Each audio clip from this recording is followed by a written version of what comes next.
그러니까 행복한 안식일입니다. 날이 갈수록 우리 찬양대의 찬양이 수준이 높아지는 것 같아요.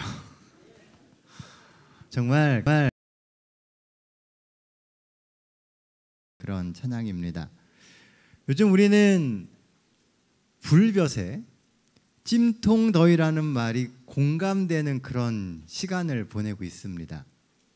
뜨거워도 너무 뜨겁네요. 왜 8월이 휴가 시즌인지를 새삼 다시 느끼게 하는 그런 시간을 겪고 있습니다. 오늘 이제 본격적인 휴가 시즌을 맞이해서 또 곳곳에 다른 곳에서 예배를 드리시는 또 많은 성도들이 계십니다. 어느 곳에 있든지 우리의 마음이 이 시간에는 하나님께 향해지고 하나님을 마음에 모실 수 있는 소중한 시간 되시기를 간절히 소망해 봅니다. 오늘 함께 은혜를 나눌 말씀은 히브리서 11장 5절로 6절에 있는 말씀입니다. 말씀의 제목은 하나님과의 동행, 그 행복한 인생입니다. 우리 같이 성경 말씀 읽도록 하겠습니다. 한 절씩 번갈아 가면서 읽겠습니다. 검은 글씨는 제가 읽고 믿음으로 에녹은 죽음을 보지 않고 옮겨졌으니 하나님이 그를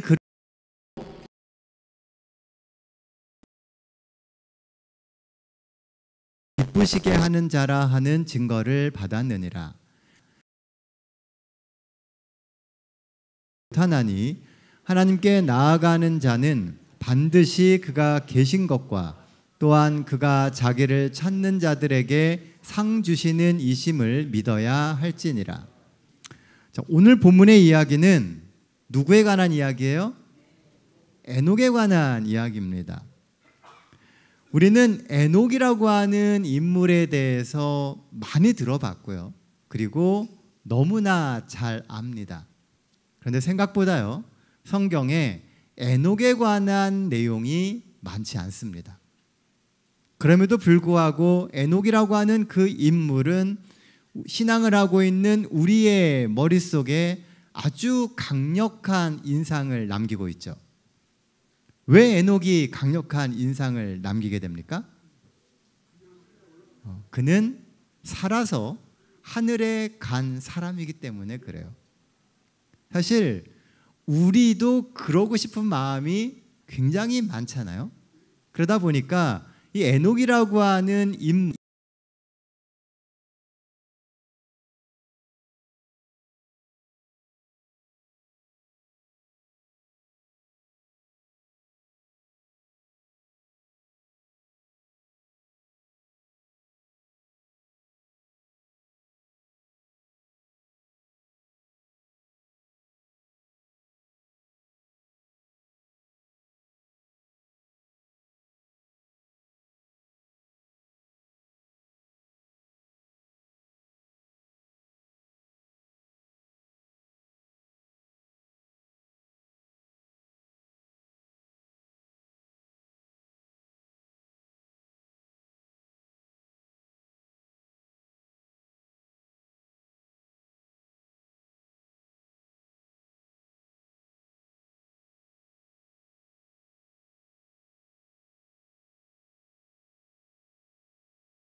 힘을 가질 수 있을까요? 여기 보시면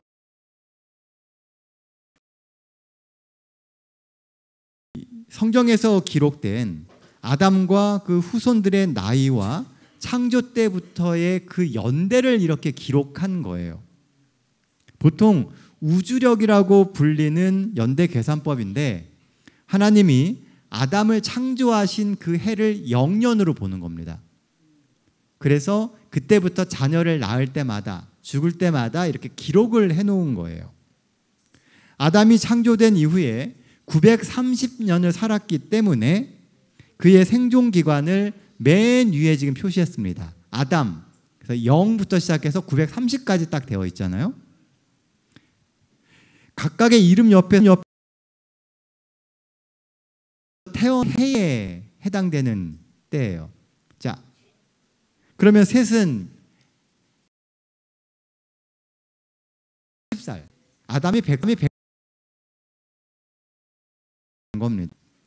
아벨이 죽은 후에 아담 뒤를 이은 셋이 태어난 해가 아담의 130세였으므로 셋의 연대는 130세 플러스 그가 살았던 912세를 더하면 총 언제 죽은 거예요? 1042년에 죽은 게 됩니다. 이런 식으로 태어난 때와 자녀를 낳았을 때 모두를 표시해서 아담의 후손들의 연대를 계산을 할 수가 있습니다. 재밌는 것은요, 이 표를 자세히 보면 아담이 죽은 연대가 몇 년이에요? 930년이죠. 에녹은 아담이 622세 되던 해에 태어나게 되었고요. 365년을 살다가 승천했습니다. 그 해가 AM 987년이에요. 그러니까 에녹은 987년에 하늘에 간 거예요. 창조가 된 지. 그러니까 아담이 930년에 죽었고 에녹은 그 당시 나이가 308세입니다. 그리고 그 후에 57년 후에 987년에 승천을 한 거예요. 이 사실에 대해서 재림교회 성경주석은요, 이런 글을 아담을 통해서 죄의 삭은 사망임을 증명하셨고 에녹을 통하여 하나님의 은사는 영생임을 증명하셨다. 비록 죄가 인간을 하나님과 분리했지만 에녹의 승천은 분리가 끝나고 인간이 하나님께로 돌아갈 수 있음을 입증하였다. 그 길은 믿음의 길이다. 죄를 지으면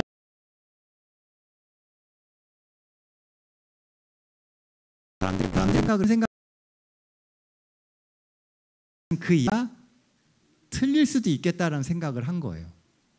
그런데 그렇게 영원히 살 것처럼 느껴졌던 아담이 어느 날 죽었습니다. 온 세상에 죽음에 대한 공포가 어마어마하게 밀려오기 시작한 거예요. 아, 이제 우리는 죄인이기 때문에 어떻게 되겠다?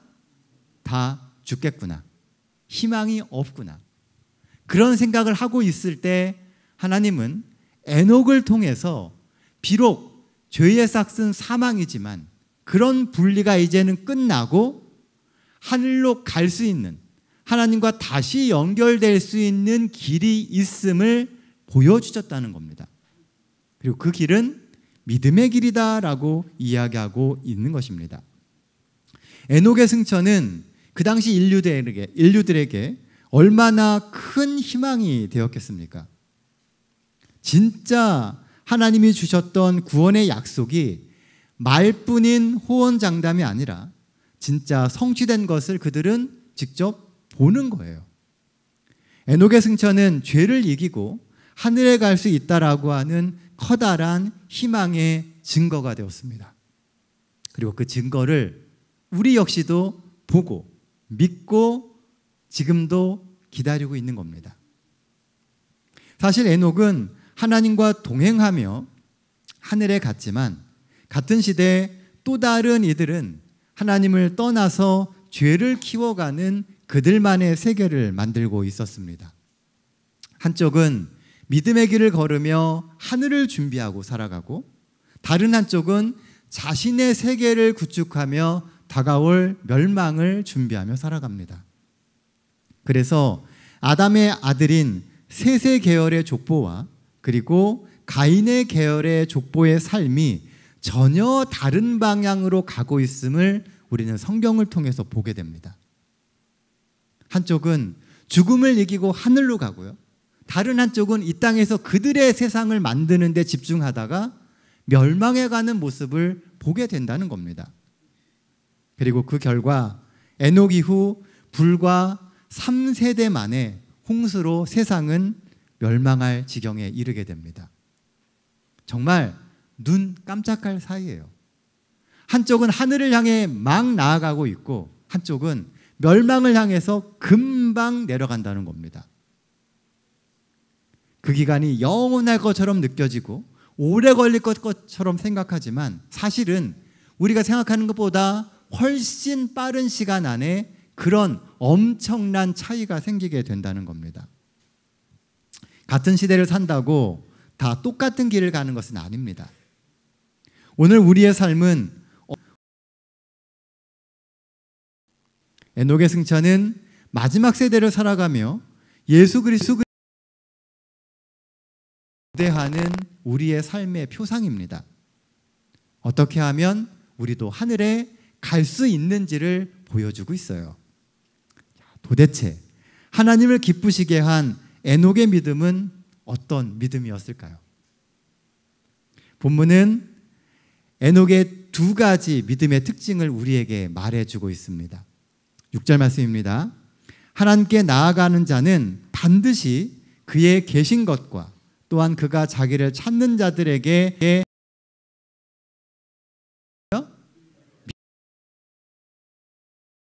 어떤 특징이 있어요? 첫째, 하나님이 계신 것을 믿어야 합니다. 즉 그분의 존재에 대한 확신이 있어야 된다는 거죠. 하나님을 믿지 않고 그분이 계심을 믿지 않는 사람은 절대로 하나님을 만나러 하늘에 갈 수가 없습니다. 그리고 우리의 믿음이 하나님을 기쁘게 할 수도 없다는 거죠. 둘째, 그분이 자기를 찾는 자들에게 상 주는 분임을 믿어야 합니다. 즉 하나님을 믿는 모든 사람들이 결국은 하나님이 주시는 그 상을 받는다는 믿음이 있어야 된다는 거예요. 그러므로 우리가 우선 해결해야 할 문제는 하나님이 계시다라고 하는 믿음을 놓치지 않고 살아가는 겁니다. 누구의 말처럼요, 우리의 삶은 정말 버라이어티합니다. 우리가 믿음을 갖고 살아요.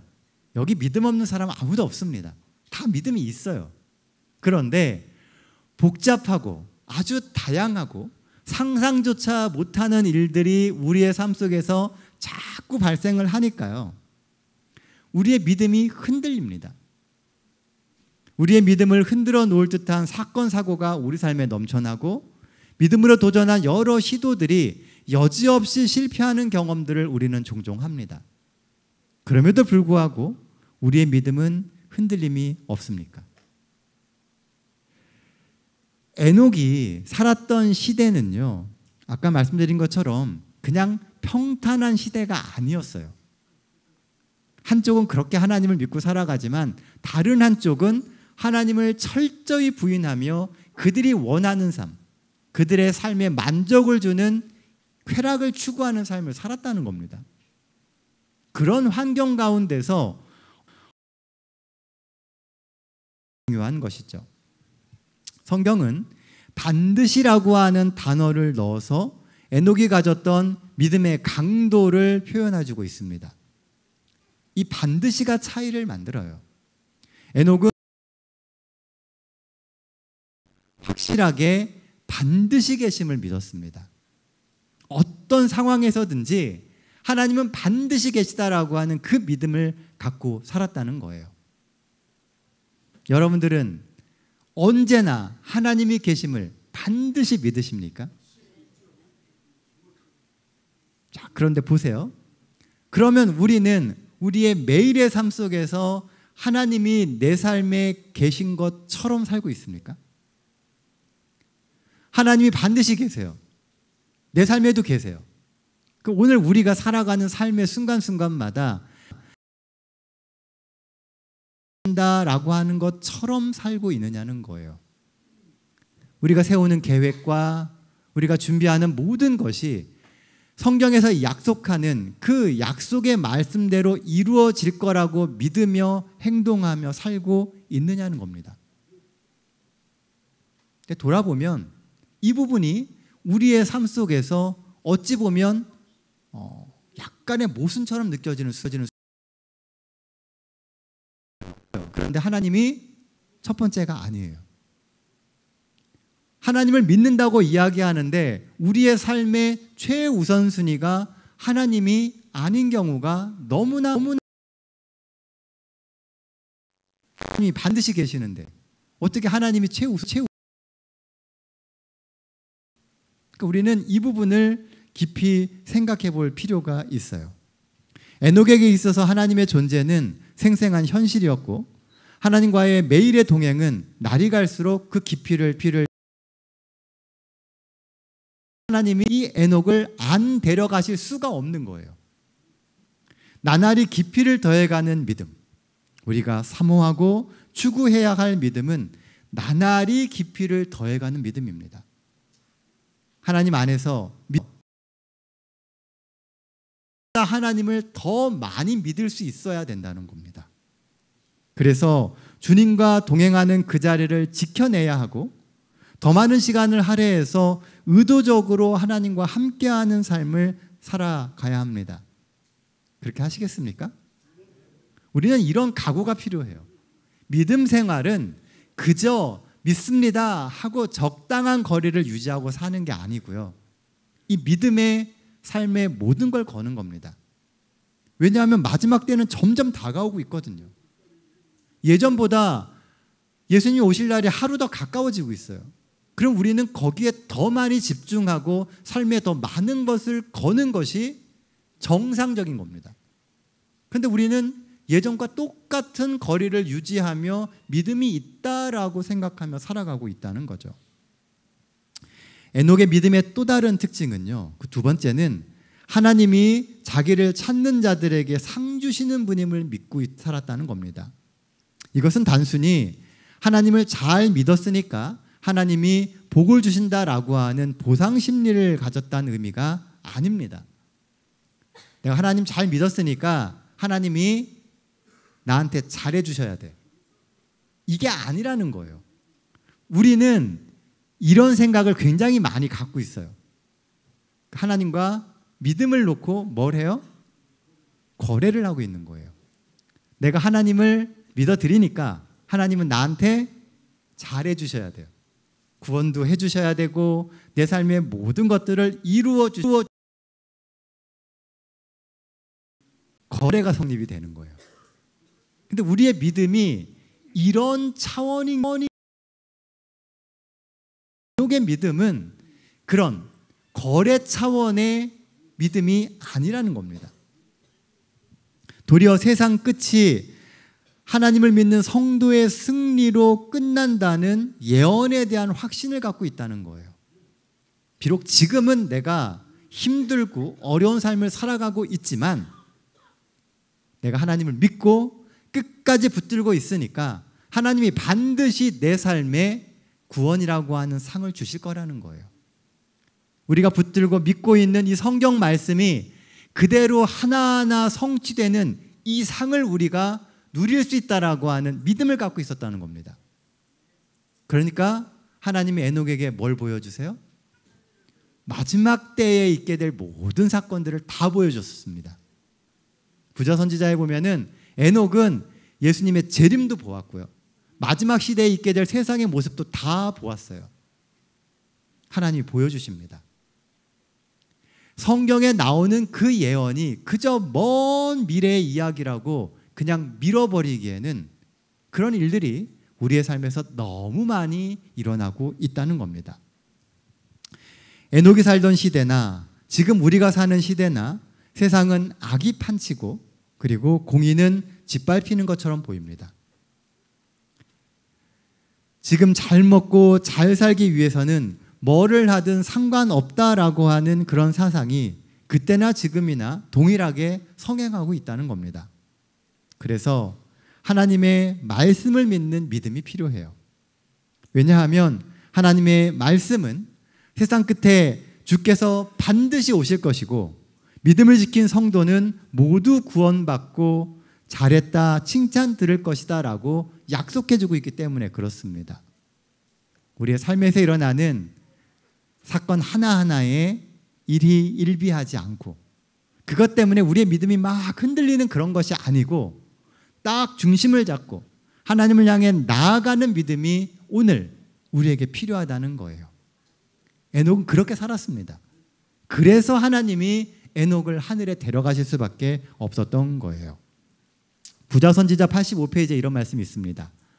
거룩한 천사들을 통하여 하나님께서 에녹에게 홍수로 세상을 멸망시키실 그분의 의도를 나타내셨다.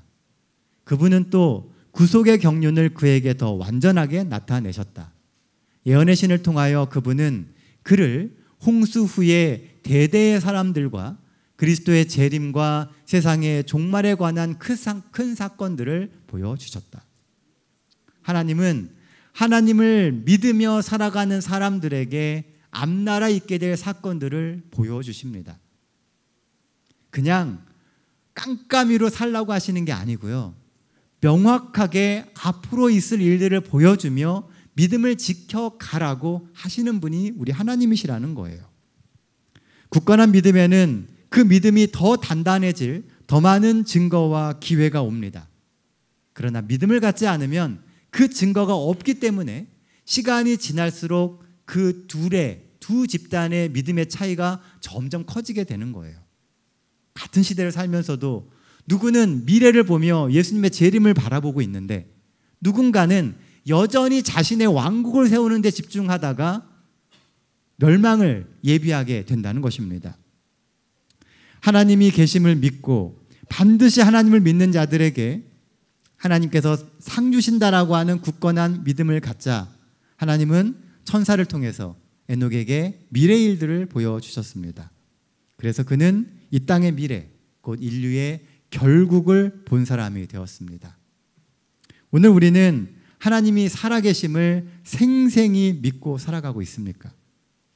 하나님이 공의로 세상을 심판하실 것을 믿으십니까? 우리도 에녹처럼 흔들림 없이 반드시 하나님 창세기 5장 21절로 24절에 보면요. 이 에녹에 대한 조금 더 자세한 기록들이 나옵니다.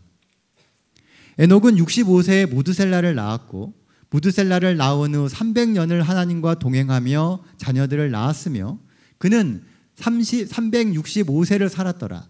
에녹이 하나님과 동행하더니 하나님이 그를 데려가심으로 세상에 있지 아니하였더라. 우리가 잘 아는 내용이죠. 그런데 여기서 눈에 띄는 단어 중에 하나가 동행인데요. 이 동행은 함께 한다라고 하는 의미입니다. 그렇죠? 하지만 죄를 지은 인간은 거룩하신 하나님과 동행할 수가 없습니다. 하나님을 보기만 해도 죽는다라고 성경은. 이 에녹은 어떻게 하나님과 동행했냐는 거예요. 본교의 성경주석은 이렇게 기록합니다. 하나님과 동행한다는 것은 그분의 임재에 관한 끊임없는 인식 혹은 거룩한 순종을 위한 계속적인 노력뿐만이 아니라 하나님과 절친한 관계를 유지하는 것을 뜻한다. 에녹의 생애는 가장 분명하게 하나님의 뜻과 완전하고 아름다운 조화를 이루었다. 여기 보면 하나님의 임재에 대한 끊임없는 인식이 있어야 된다고 이야기하고요. 그리고 하나님께 순종하고 마지막 세 번째는 하나님과 절친한 관계를 맺는 것이 하나님과 동행하는 삶이다라고 이야기를 해요.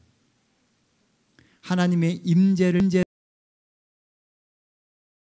나와 같이 살아가고 계세요. 하나님이 인도하시는 그 삶에 순종해야 됩니다. 하나님이 가시는 길로 우리도 가야 될 거 아니에요. 그래야 순종해야 되는 겁니다. 그리고 마지막 하나님과의 관계가 절친해져야 됩니다. 지금 이 순간 내 삶의 매 순간마다 그곳에 하나님이 계시다는 생각이 바로 하나님과 동행입니다. 그리고 매 순간 우리는 하나님과 동행하고 있는 것입니다. 마지막으로 하나님과 함께하는 그 시간이 불편하지 않아야 합니다. 활동적인 생활 가운데서도 에녹은 하나님과의 교통을 꿋꿋이 유지하였다. 그의 사업이 더 커지고 더 분주하게 되면 될수록 그는 더 부단히 그리고 열렬하게 기도하였다. 바쁘고 활동적이 되고 일이 많아지고 사업이 커지면 커질수록 더 뭐 했다고요? 더 열렬히, 더 분주하게, 더 부단히 기도했다는 겁니다. 이게 하나님과 동행하는 삶이에요. 마지막 시대를 사는 우리 모두는 다 바쁩니다. 해야 될 일들도 많고 그리고 우리에게 맡겨진 역할들도 많습니다. 오죽하면 혼인잔치에 초청하는 그 모든 사람들이 똑같은 얘기를 하잖아요. 나는 장가 가가지고 아내도 돌봐야 되고 밭을 새로 사가지고 밭도 갈아야 되고 가서 장사도 해야 되고 할 일이 너무 많다고. 내가 지금 혼인잔치에 가서 앉아있을 만큼 여유가 없다고 이야기를 합니다. 근데 생각해 보면요, 그 모든 일보다 더 중요한 거는 혼인잔치에 들어가 있는 거예요. 그게 제일 중요한 일인데 우리는 그게 제일 중요하다고 생각하지 않고 살아갑니다. 그러니까 그 잔치에 들어갈 수 없는 사람이 되는 겁니다. 에녹은 이런 동행을 몇 년간 했다고요? 300년을 했습니다. 결국 믿음은 열정과 끈기예요. 한순간도 하나님을 놓치지 않으려고 하는 그 열심을 유지하는 것, 그리고 끝까지 하나님의 음성을 들으려는 그 끈기가 오늘 우리를 하늘에 합당한 그리스도인이 되게 합니다. 에녹은 세상을 향한 창은 닫았고요, 하늘을 향한 믿음의 창만 믿음의 열이었어요. 그러자 보이는 것이 있었습니다.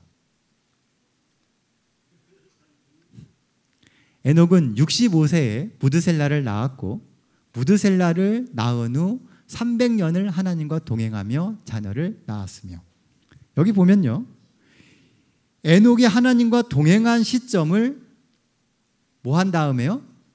무드셀라를 낳은 후라고 되어 있어요. 이 무드셀라를 낳은 것이 결정적인 계기가 되었다는 거죠. 무드셀라를 낳은 후 하나님과 동행하였다는 진술은 아들의 출생과 더불어 그는 경험적으로 아버지의 사랑의 깊이 신뢰심을 자신의 하늘 아버지인 하나님께로 이끌렸다. 아들을 낳아보니까요, 아버지의 마음이 어떤지를 알게 된 거예요. 그리고 아들을 낳아보니까 이 무력한 아이가 아버지를 어떻게 바라봐야 되는지도 깨닫게 된 겁니다. 그래서 그는 결심하고 그의 인생을 하나님과 동행하게 되기로 선택한 것입니다.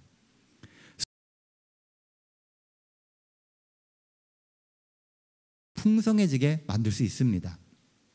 일상의 짧은 묵상이 우리가 더 영적인 삶을 선택하도록 도와줍니다. 그래서 순간순간 그 순간을 놓치지 않는 게 중요해요.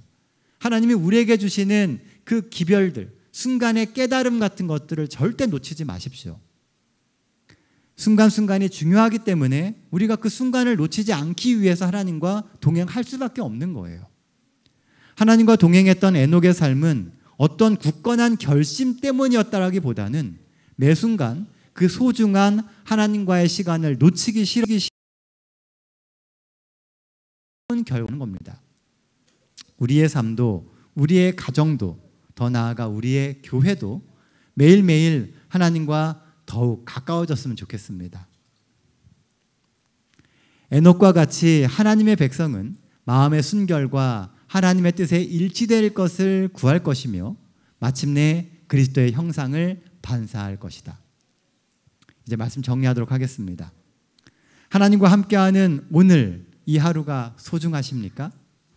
그러면 하루를 소중히 여기며 하나님과 동행하십시오. 하나님과 동행하는 삶은 어려운 게 아니에요. 하나님과 보내는 시간을 소중히 여기는 그 삶이 하나님과 동행하는 삶입니다. 우리가 이렇게 드리는 예배 이 시간이 정말 소중하게 느껴질 때 우리는 하나님과 동행하는 삶을 살고 있는 거예요. 하루를 살아가면서도 하나님의 말씀을 읽고 기도하는 그 시간이 내 삶의 모든 시간보다 소중하게 느껴지면 하나님과 동행하는 겁니다. 우리는 그런 삶을 선택해야 되는 거예요.